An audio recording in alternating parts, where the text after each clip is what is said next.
سەرەتا پیرۆزبایی شەشەمین ساڵ ڕۆژی دامەزراندنی تەفگەری ئازادی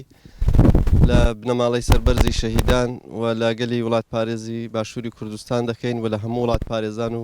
خەباتکارانی ڕێگەی ئازادی و دموکراتی. بێگومان ئەوڕۆ هەفتەی دەی 2020 6 ساڵ تێدەپەڕێ بەسەر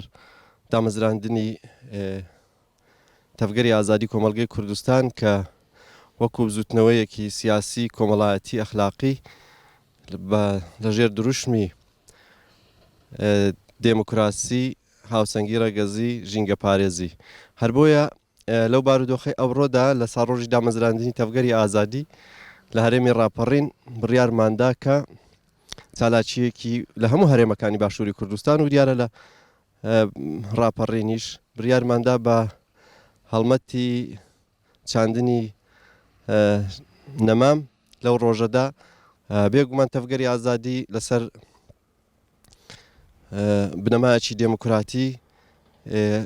خەباتی خۆی پەرە پێدەدات و لە بەرامبەر هەموو ئەو نائەدالەتی و ستەم و زۆرداریەی دەسەڵاتداری و داگیرکاری لە ساڕۆژی دامەزرانی نەجارێکی تر پەیماندا کە بەردەوام بێ لە دژی سیاسەتی داگیرکاری و لە دژی دەسەڵاتداران و ستەمکارانی گەندەڵکار لە هەر گوێیەک و لە هەر چوارچێوەیەکدا بێ. بۆیە ئێمە لە شەشەمین ساڵ ڕۆژی دامەزراندنیدا پەیمان دەدەین بەڵێن دەدەین بە شەهیدان بە گەلەکەمان کە لەسەر هێڵی نەتەوەی دموکراتیک پەرە بە خەباتی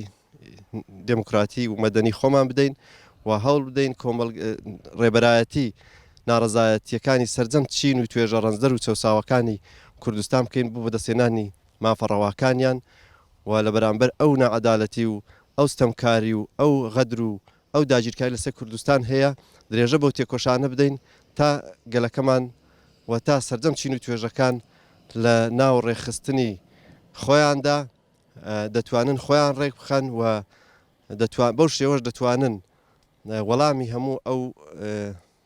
بارودۆخە ناهەموارە بدرێتەوە کە بەسەر گەلەکەماندا هاتووە. جارێکی تر لە ساڕۆژی دامەزراندنی تەفگەری ئازادیدا پیرۆزبایی لە هەموو هەواڵانی تەفگەری ئازادی لە هەموو خەڵکی وڵات پارێز هەموو کەسایەتیە دموکراتخواز و ئازادی خوازەکان دەکەین بەو هیواین کە لە ساڵی حوتەمیندا خەباتی مەدەنی و دموکراتی لە باشووری کوردستان زیاتر پێش بخەین و بتوانین زیاتر ڕێبەرایەتی ناڕەزایەتیەکانی سەرجەم چین و توێژە مافراوەکانی گەلەکەمان بکەین لە باشووری کوردستان و لە هەرێمی ڕاپەڕین بە تایبەتی.